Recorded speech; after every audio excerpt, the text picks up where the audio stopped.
Anita and Natasha were walking home from school, their bags hanging on their backs.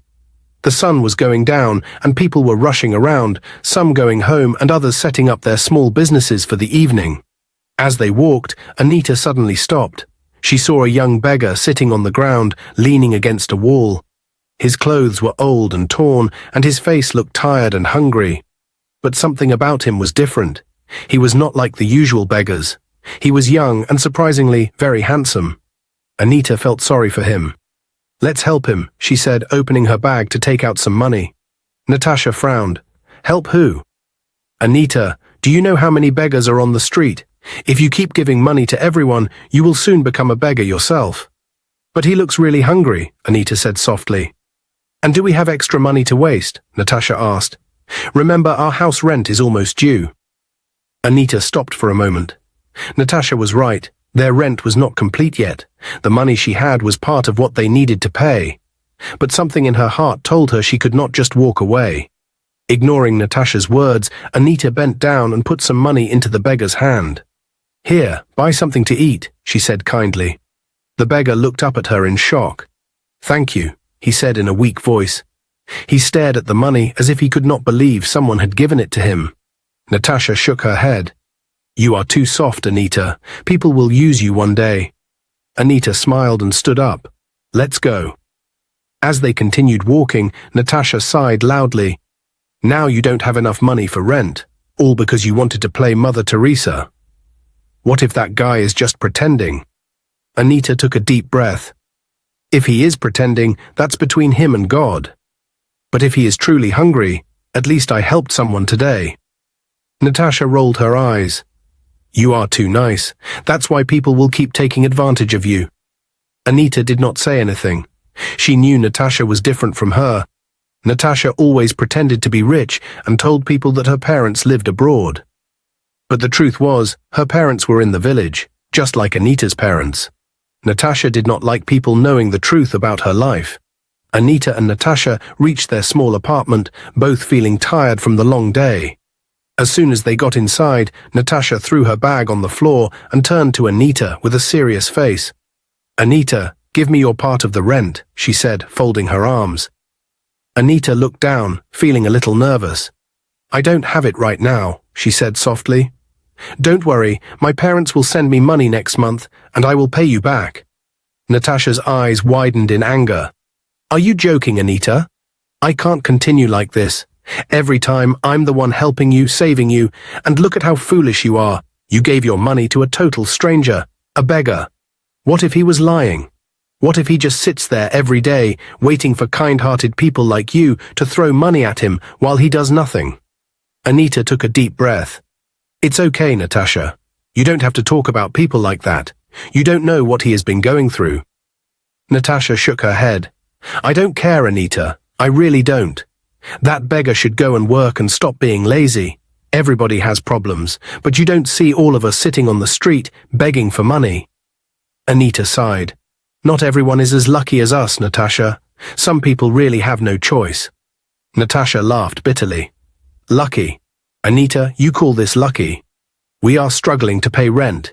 You don't even have money. And yet you want to act like some her." Anita didn't say anything. She just looked at Natasha, waiting for her to finish. Natasha pointed a finger at her. "This is the last time I will help you, ever again. Next month, when your rent is due, don't come crying to me. I will not save you again." Anita felt a small sting in her heart. She had always known Natasha could be harsh, but today she was being too mean. "I understand," Anita said quietly. "Good," Natasha snapped. She grabbed her towel and stormed into the bathroom, leaving Anita standing alone in the small living room. Anita sighed and sat on the small bed they shared.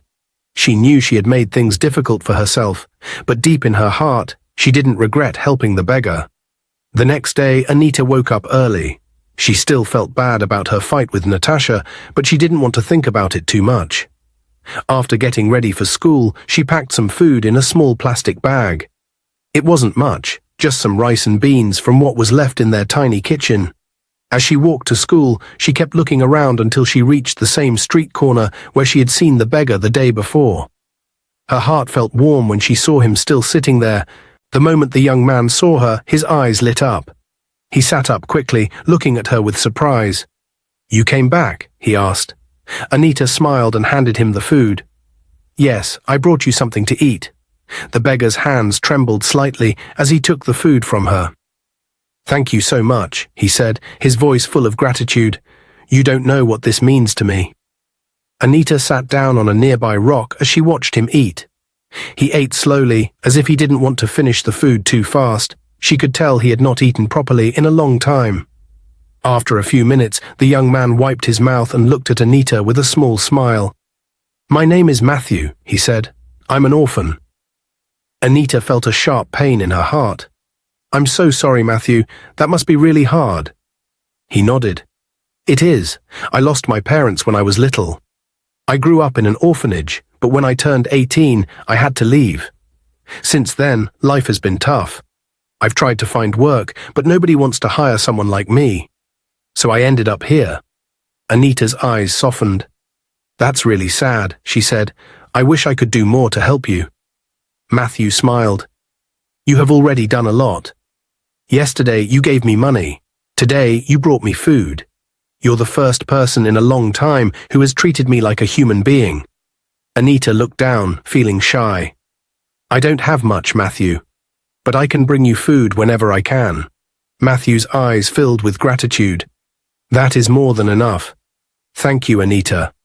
She smiled at him and stood up. "I have to go now, or I'll be late for school." Matthew nodded. "Be careful on your way." As Anita walked away, she felt something different in her heart. She didn't know why, but she felt connected to Matthew in a way she couldn't explain. A week later. One evening, Natasha stormed into their small apartment, her face full of frustration.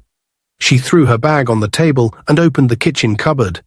When she saw that most of their food was finished, she slammed the cupboard door shut and turned to Anita. "What is going on? Why is our food finishing so fast these days?" Natasha asked angrily.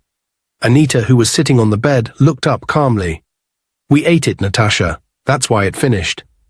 Natasha folded her arms and raised an eyebrow. "We?" "Anita, I barely stay at home. I go out every day, and when I come back, I only eat small food. How is everything finished so quickly?" Anita sighed. She knew where this conversation was going. Natasha took a step closer, her eyes narrowing. "Anita, I hope you are not selling our foodstuffs and giving the money to your poor beggar friend." Anita's face changed immediately. She stood up and looked at Natasha angrily. "Natasha, be respectful. Don't talk about my friend like that." Natasha burst into laughter. "Friend? A poor dirty beggar is now your friend." "Anita, are you hearing yourself?" She shook her head. "I think you're losing your mind. You need to see a doctor as soon as possible." Anita took a deep breath, trying to control her temper. "Matthew is a human being just like us. If life had been kinder to him, maybe he would be in school just like we are. Stop looking down on people." Natasha rolled her eyes. "Oh, please, that boy is lazy.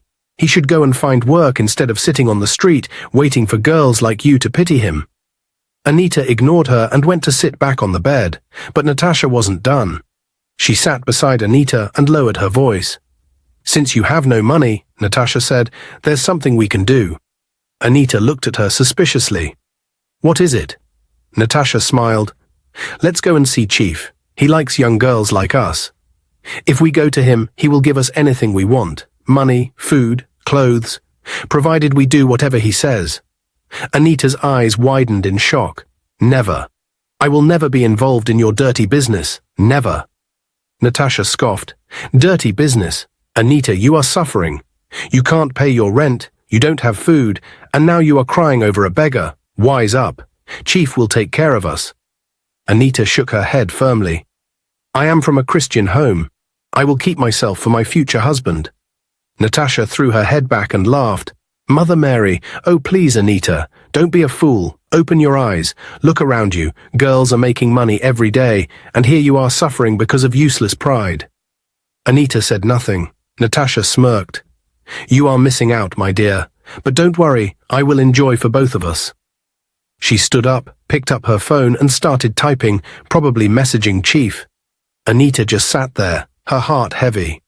She knew Natasha had changed, but she didn't expect her to go this far. She prayed silently in her heart, asking God to help her. The next day, the sun was bright and the air was warm as Anita made her way back to the street corner where Matthew always sat. She carried a small bag with some food inside. She had managed to save a little from what was left in the house, even though she knew Natasha would be furious if she found out.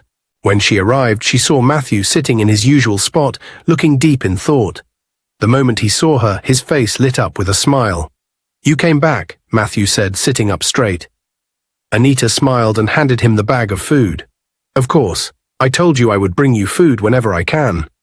Matthew took the food eagerly but gently, as if he was handling something precious. "You don't know how much this means to me, Anita." "Thank you." Anita sat on the small rock beside him and watched as he started eating. After a while she spoke. "Matthew, there's something I've been wondering about," she said. Matthew looked at her curiously. "What is it?" "You said you never went to school, right?" she asked.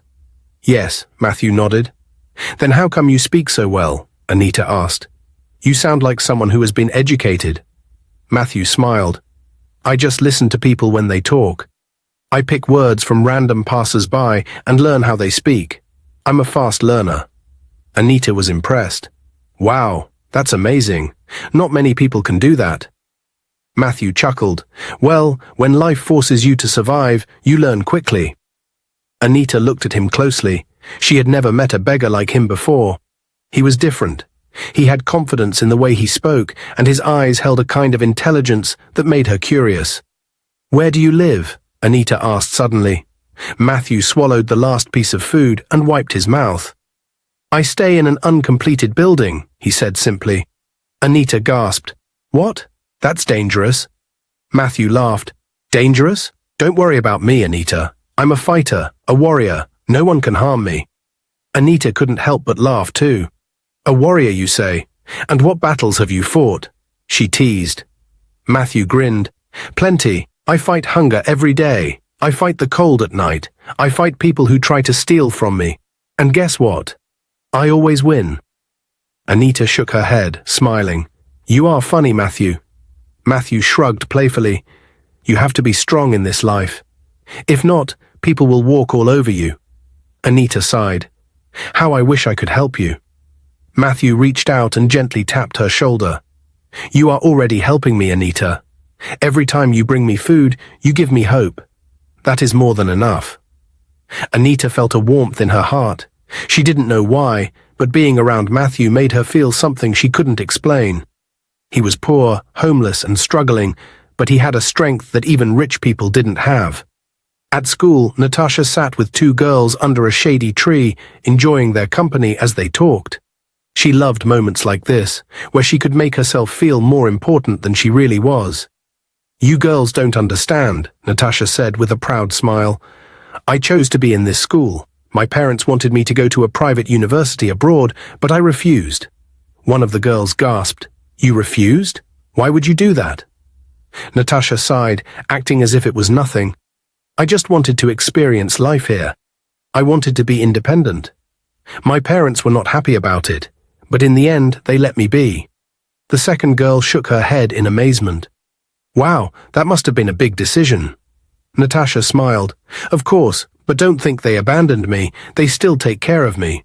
They send me money every week. I never lack anything." The two girls looked at each other with envy. "You are so lucky. If my parents were rich, I would never have refused to study abroad." Natasha laughed. "Well, I like it here. And honestly, money is not a problem for me." The girls sighed. "I wish I had your life. Everything must be so easy for you." Natasha smiled. She loved hearing those words. "That's why I'm taking you girls out this weekend. Bills on me." The girls' faces brightened. "Are you serious?" one of them asked in shock. "Of course. What's the point of having money if I can't enjoy it? We'll go to the best restaurant, eat anything we want, and have a good time." The girls could hardly contain their excitement. "Natasha, you are the best." Natasha laughed. She loved the attention, the admiration, and the way people wished they were her. 2 days later, Anita could not keep her thoughts to herself anymore. She had been thinking about Matthew every day, worrying about his safety. The uncompleted building where he slept was not a proper place for anyone to stay. It was risky, open to dangers, and unsafe at night. Anita told Natasha that she didn't like where Matthew was sleeping and that she wanted him to stay with them for some time before she found a solution for him. Natasha immediately rejected the idea. She told Anita that it was none of her business where Matthew stayed. She said Anita was beginning to act like someone who was in love with the poor beggar. She told Anita that she should be tired of suffering, that her parents sent her to school to get a good job and take them out of poverty. But instead, she was busy thinking about a poor, ugly beggar. Natasha said it was bad enough that Anita was wasting her time on Matthew when she could be securing her future. She told Anita that Chief and his friends were willing to give them money, but she refused the opportunity.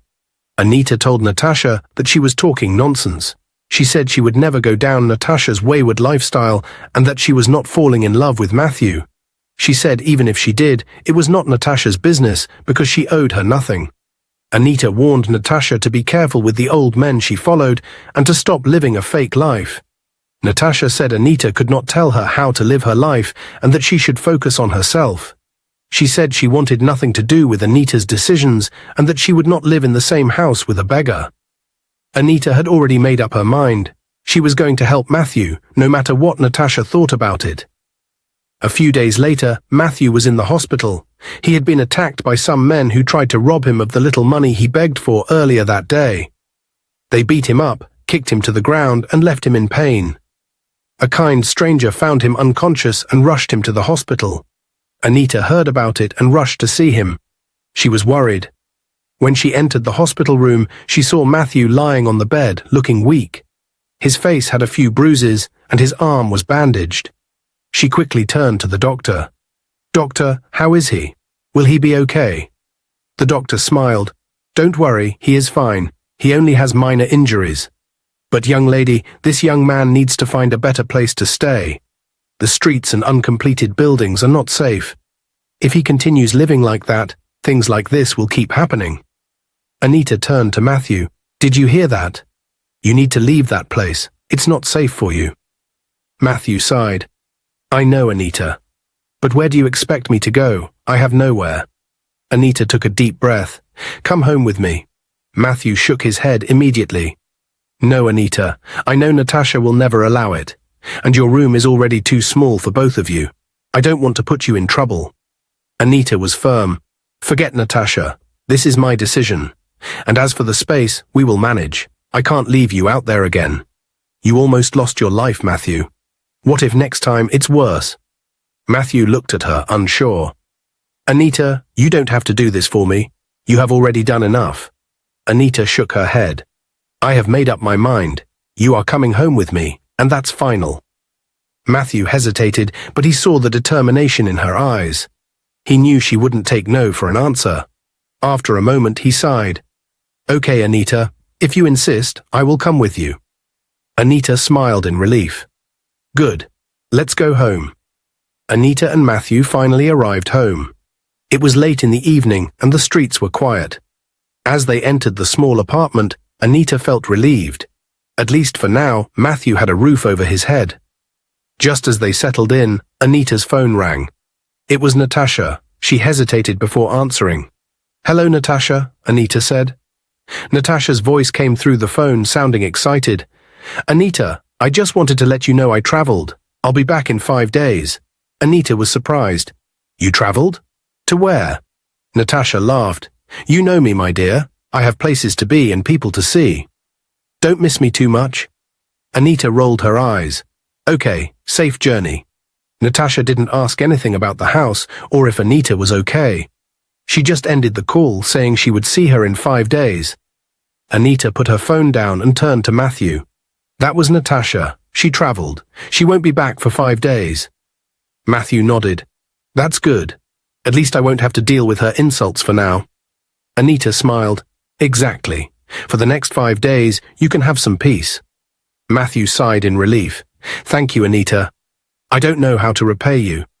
Anita shook her head. "You don't have to repay me, Matthew. Just focus on getting better." For the first time in a long while, Matthew felt safe. The next day, Anita came home looking sad. She dropped her bag and sat quietly, staring at the floor. Her mind was troubled. Matthew noticed immediately. "Anita, what's wrong?" She sighed. "It's my school fees. I haven't paid it." Matthew looked at her with concern. "Why? I thought your parents always send you money." Anita nodded slowly. "They do, but this time they couldn't. They suffered a huge loss in their farming business. They barely have enough to eat, so they don't have any money to send me right now." Matthew's face softened. "I'm really sorry, Anita. That must be hard for you." Anita shook her head. "It's not their fault. They have done their best for me. I just don't know what to do now." Matthew smiled and raised his hand as if he was holding an invisible staff. "I, Pastor Matthew, by the power invested in me, decree that you shall get a helper very soon." Anita burst into laughter. "Oh, really? So now you are a pastor?" Matthew grinned. "Yes, you can call me Pastor Matthew, the great man of faith." Anita laughed again. "I wish it was that easy." Matthew nodded seriously. "God works in mysterious ways, Anita. Just wait and see." Anita sighed. "I really hope so."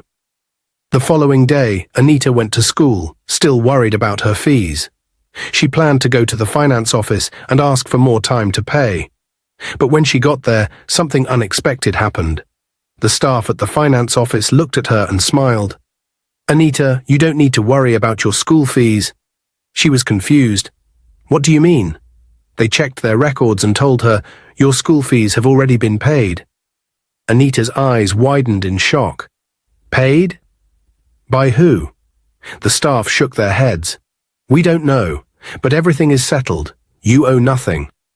Anita stood there, speechless. She felt like she was dreaming. Someone had paid her fees, and she had no idea who.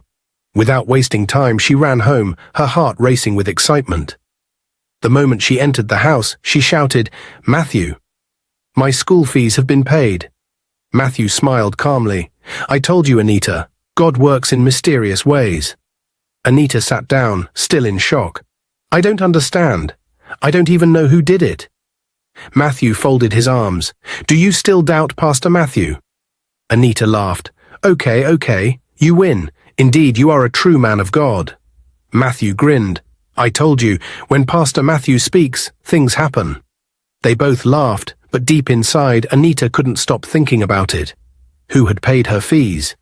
5 days later, Natasha returned home. It was early in the afternoon, and Anita had already gone to school. Natasha unlocked the door and stepped inside, expecting to find the house just as she had left it. But the moment she walked in, she saw something she never expected. Matthew was sitting quietly in a corner, reading an old book. Natasha froze for a moment, staring at him in shock. Then her face twisted with anger. "What are you doing here?" she asked sharply. Matthew looked up and stood. "Good afternoon, Natasha." "Don't good afternoon me," she snapped. "What are you doing in my house?" Matthew took a deep breath. "Anita brought me here. I was attacked a few days ago, and the doctor advised me to find a safer place to stay. Anita said I could stay here for a while until she found a solution for me." Natasha's expression turned into pure disgust. She looked around the room as if something smelled bad. Then she covered her nose dramatically. "So Anita really brought a street beggar into my house," she said. "I can't believe this nonsense." Matthew remained calm. "I know you don't like me, Natasha, but I didn't force Anita to do anything. She only wanted to help." Natasha scoffed. "Help? Is she planning to turn this house into a charity home? I cannot believe this. First, she wastes her time giving you food, and now she brings you into my space." She pulled out her phone and dialed Anita's number. The moment Anita picked up, Natasha shouted, "Anita, come home right now." Anita, who was still in school, was surprised. "Natasha, what's wrong?" "What's wrong is that I just walked into my house and saw that disgusting beggar sitting here like he belongs," Natasha snapped.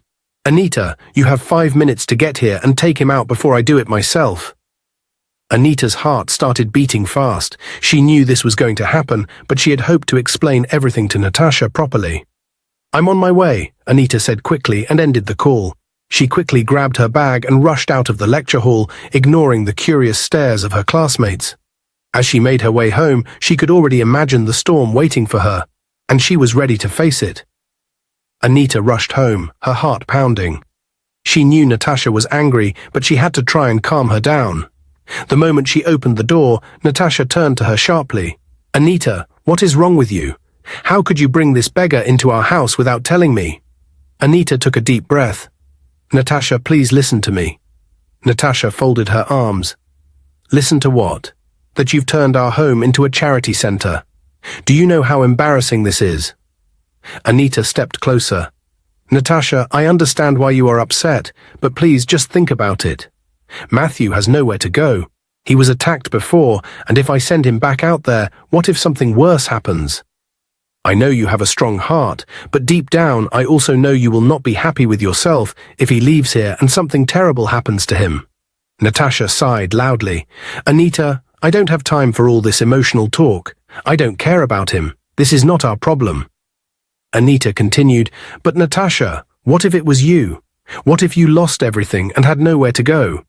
Wouldn't you want someone to show you kindness?" Natasha looked away for a moment. She didn't want to admit it, but Anita's words were touching something deep inside her. Natasha was silent for a moment. She looked at Matthew, who was still sitting quietly, avoiding eye contact. She sighed heavily. "It's just because of God," she finally said. Anita's heart lifted with hope. "Thank you, Natasha. Thank you so much." Natasha raised a finger. "Wait, don't celebrate yet. I give him just 1 week. He must find somewhere else to stay before then. If not, I will personally throw him back into the street." Anita nodded quickly. "I understand. 1 week is enough. Thank you, Natasha." Natasha clicked her tongue and picked up her phone, ignoring them both. Anita turned to Matthew. "You see, everything is fine now." Matthew gave her a small smile. "Thank you, Anita. I owe you everything." Anita smiled back, but deep down she knew this 1 week was not going to be easy. 2 days later, Anita received heartbreaking news. Her father was very sick, and she was asked to come to the village immediately. She had no choice but to pack a small bag and prepare for the journey. She sat Matthew down and told him about the situation. She assured him that she would be back in 2 or 3 days. Matthew's heart sank. "Anita, how will I cope with Natasha while you're gone?" Anita sighed.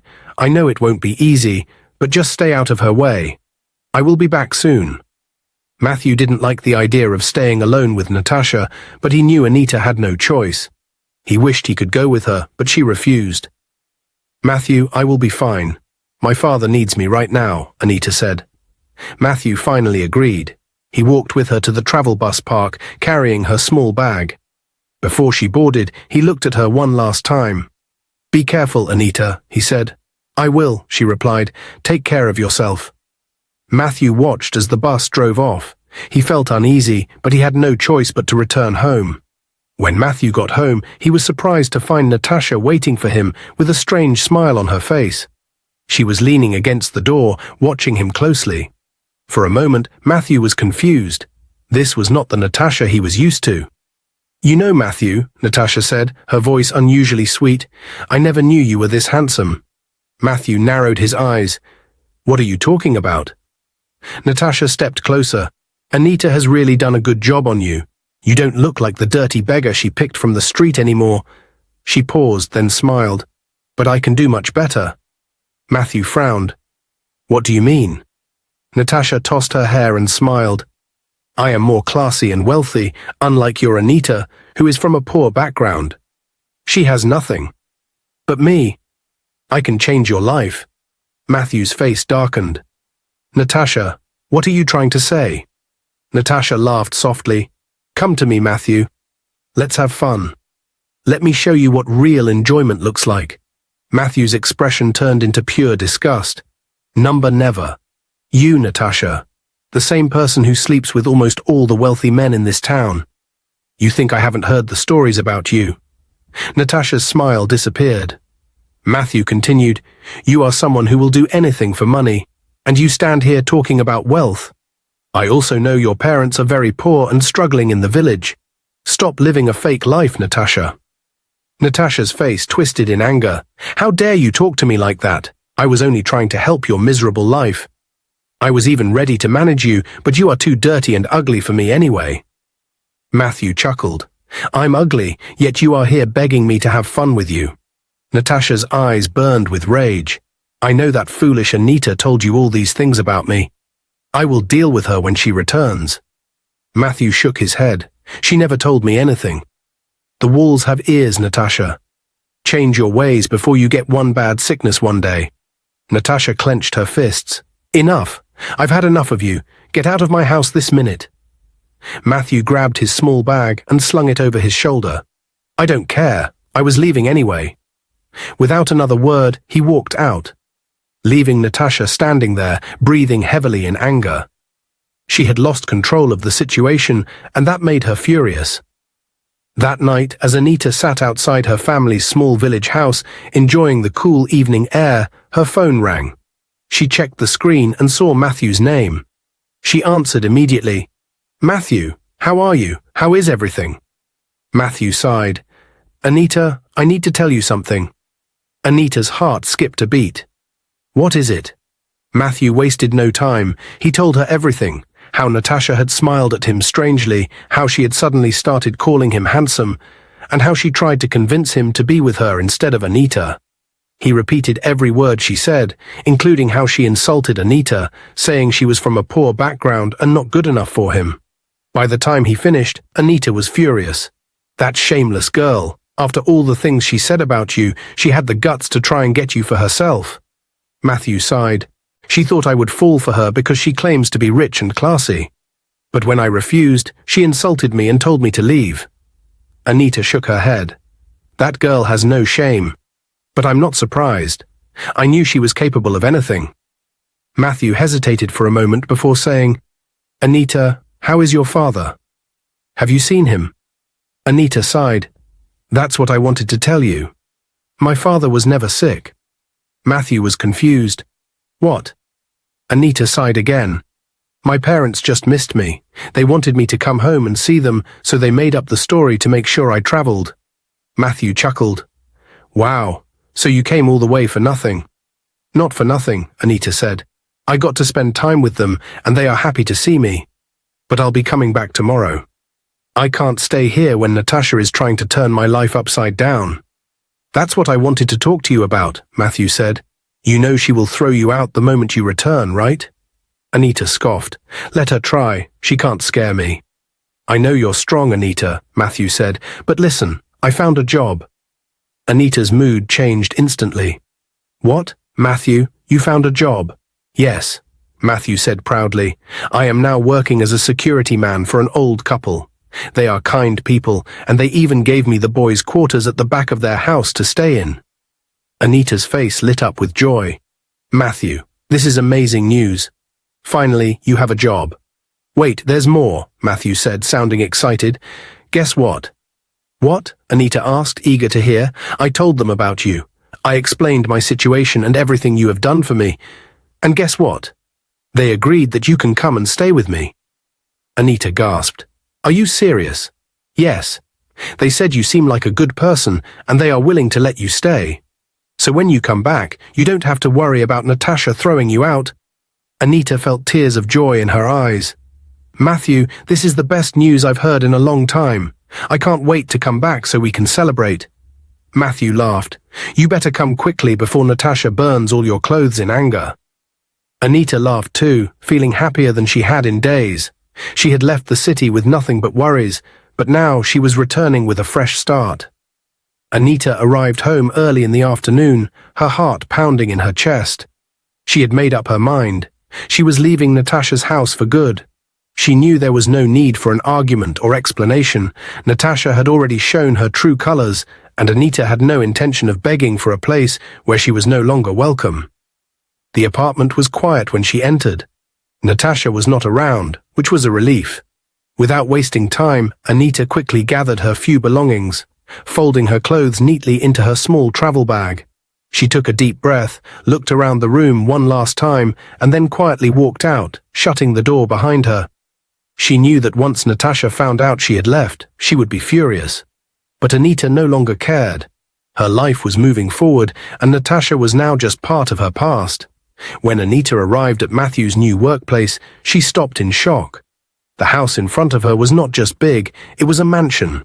The tall gates, the beautifully designed compound, and the luxurious cars parked outside all screamed wealth and power.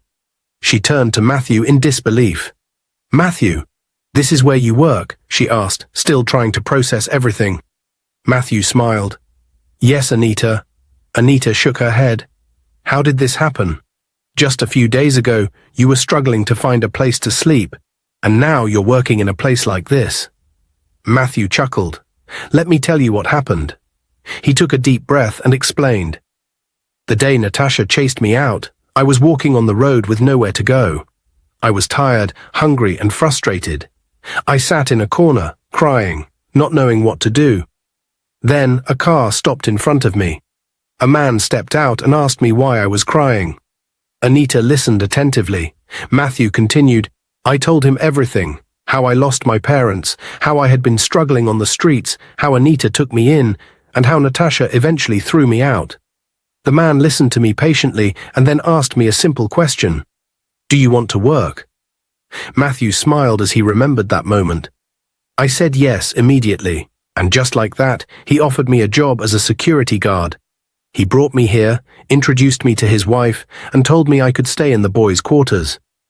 Anita's eyes widened. "Wow, they are so kind. God bless them." Matthew nodded. "Yes, they are really good people." Anita smiled. "I need to thank them personally." Matthew nodded. "Go ahead. The main house is just inside. They are Chief Emmanuel and his wife. They are very nice." Anita straightened her dress and made her way to the main house. When Anita entered the large, elegant house, she was warmly welcomed by Chief Emmanuel and his wife, Madame Stella. She smiled respectfully and said, "Good afternoon, Sir Ma. I just came to say thank you for all you have done for Matthew. He has been through a lot, and I truly appreciate your kindness." Chief Emmanuel and his wife looked at each other, surprised by Anita's humility and gratitude. Madame Stella smiled warmly. "You are such a well-mannered young lady. No wonder Matthew speaks so highly of you." Chief Emmanuel nodded. "Yes, he told us everything. How you helped him when he had nothing. How you risked your own comfort just to make sure he was safe. It is rare to find a woman with such a pure heart these days." Anita felt shy. "I only did what was right, sir." Madame Stella suddenly looked at her husband and smiled before turning back to Anita. "Since Matthew said you two are just best friends, we have something to ask you." Anita looked at them curiously. "What is it, Ma?" Chief Emmanuel cleared his throat and said, "We have a son who lives abroad. We have been searching for a good, kind, and respectful woman for him. Someone who will love him, not for his money, but for who he is. And from everything we have seen and heard about you, we think you are the perfect match for him." Anita's heart nearly stopped. "Excuse me." Madame Stella smiled. "Yes, dear. We want you to consider marrying our son. He is a hard-working and responsible young man, but he has been so focused on his career that he hasn't settled down. We believe you would make the perfect wife for him." Anita was speechless. She couldn't believe what she was hearing. "With all due respect, Ma," Anita finally said, "I am not interested. I have someone." Chief Emmanuel and Madame Stella exchanged glances before Madame Stella said, "It's okay, dear. We understand. We won't force you, but we will give you time to think about it." Anita nodded. "Thank you, Sir Ma. I appreciate the offer, but I already know where my heart belongs." They smiled at her and wished her well as she left. When Anita returned, she was not happy with Matthew. She looked at him with a serious face. "Matthew, why did you tell Chief Emmanuel and his wife that we are just friends and nothing more?" she asked. Matthew scratched his head, looking guilty. "I'm sorry, Anita. I thought if I said anything else, they wouldn't let you stay here." Anita sighed. "Well, because of that, they now want me to marry their son." Matthew's eyes widened in shock. "What?" "Yes," Anita continued, "they said I am kind and respectful, and they need a good woman like me for their son, who lives abroad." Matthew swallowed hard. "And what did you say?" Anita looked at him with a playful smile. "I told them I'm not interested because I already have someone." Matthew's heart pounded. "Who?" Anita folded her arms. "You tell me." Matthew took a deep breath and stepped closer. "Anita, listen to me. I need to tell you something." She raised an eyebrow. "What is it?" Matthew looked into her eyes. I love you, Anita. I have loved you from the first day you gave me food on the street. You are the mother of my unborn children. I don't want anyone else. Anita's serious face slowly changed. A small smile appeared on her lips. If that's how you feel, then you should go and tell Chief Emmanuel and his wife, she said. Matthew shook his head. It's not necessary. The only person I need to tell is you. Anita smiled wider. So what now? Matthew grinned. Now we build our future together. Just you and me. Anita nodded. That sounds perfect. Weeks later, Natasha started feeling sick. At first, she thought it was just stress or maybe a minor illness.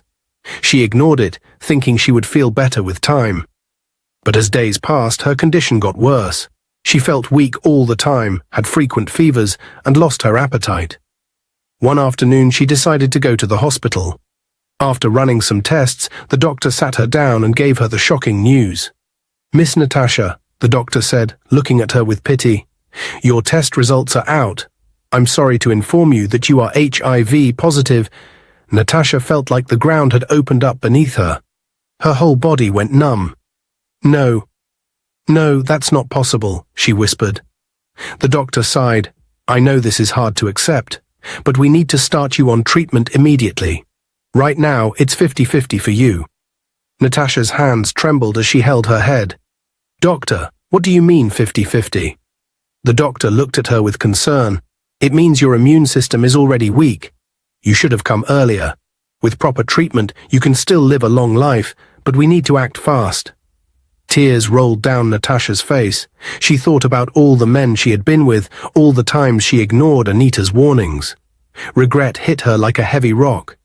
She left the hospital that day in shock, her whole world crashing down. A few months later, Natasha's condition worsened. Her once glowing skin became pale, her body became weak, and she lost so much weight that people barely recognized her.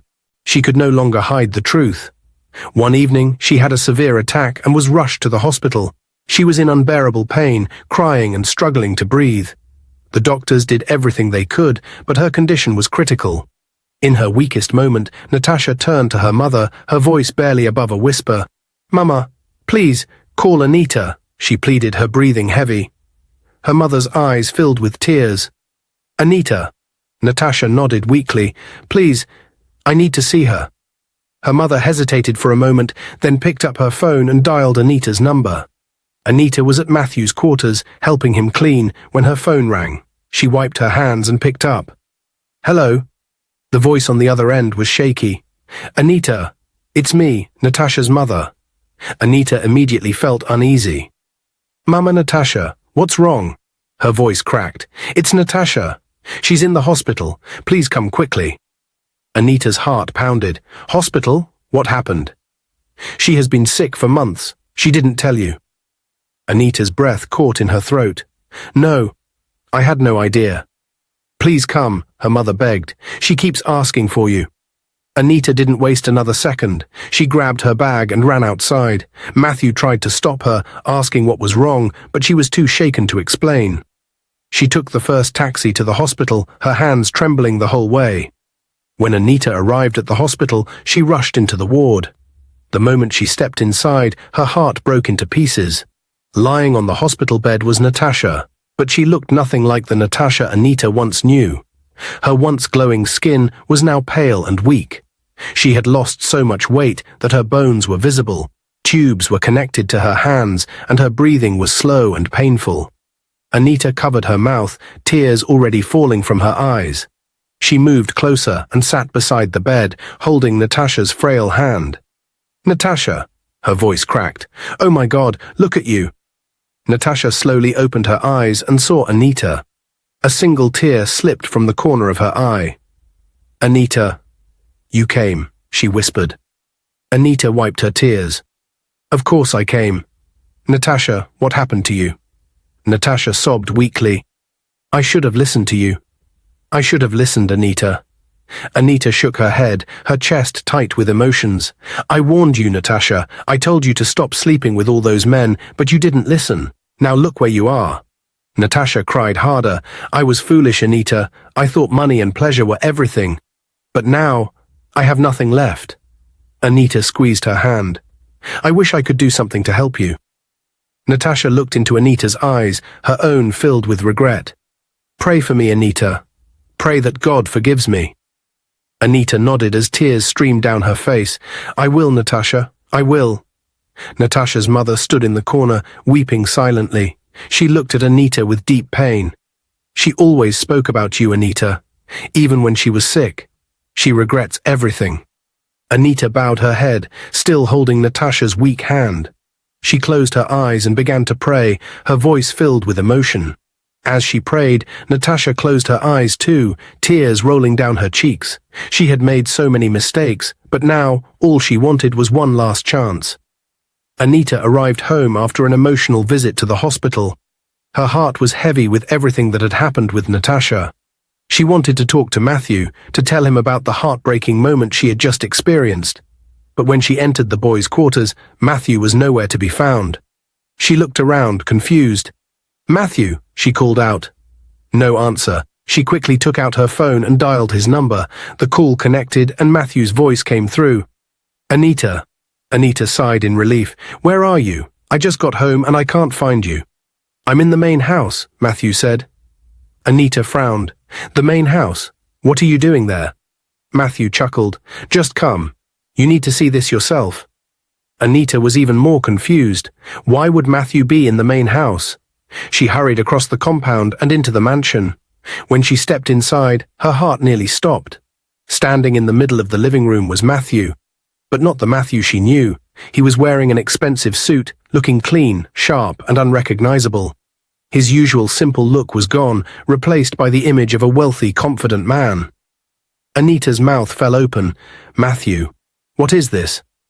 Matthew smiled, surprised. Anita stepped closer, still in shock. Matthew, what is going on? Why are you dressed like this? Matthew took a deep breath. Anita, there is something I need to tell you. Something I should have told you a long time ago. Anita's heart raced. What is it? Matthew looked at her seriously. I was never poor or homeless. Anita froze. What? Matthew nodded. I faked everything. Anita shook her head, trying to understand. Matthew, I don't get it. Why would you do that? Matthew sighed. Because after so many rejections and heartbreaks, I wanted to find someone who would love me for me, not for my money. Anita felt like the room was spinning. So all this time, you were pretending? Matthew nodded again. Yes, Anita, I was testing people. I wanted to see if true love still existed. If there was someone who could care for a man with nothing. And then I met you. Anita's emotions were all over the place. So, you lied to me. Matthew looked deep into her eyes. Anita, I never lied about my feelings. Everything I felt for you was real. But there is more. Anita swallowed. What more could there be? Matthew hesitated, then said, Chief Emmanuel and Madam Stella are my biological parents. Anita took a step back. What? Number, that's not possible. Matthew nodded. It's true. They planned everything with me. They wanted to find a good woman for me. Someone who had a kind heart. Someone who would love me without knowing I was rich. That's why they allowed you to stay here. Anita's chest tightened. So even the offer to marry their son, that was all a setup. Matthew nodded. Yes, because I am their son. Anita felt a mixture of emotions, shock, betrayal, confusion, and disbelief. Matthew, you should not have gone that far. Matthew stepped closer. Anita, I know it was risky.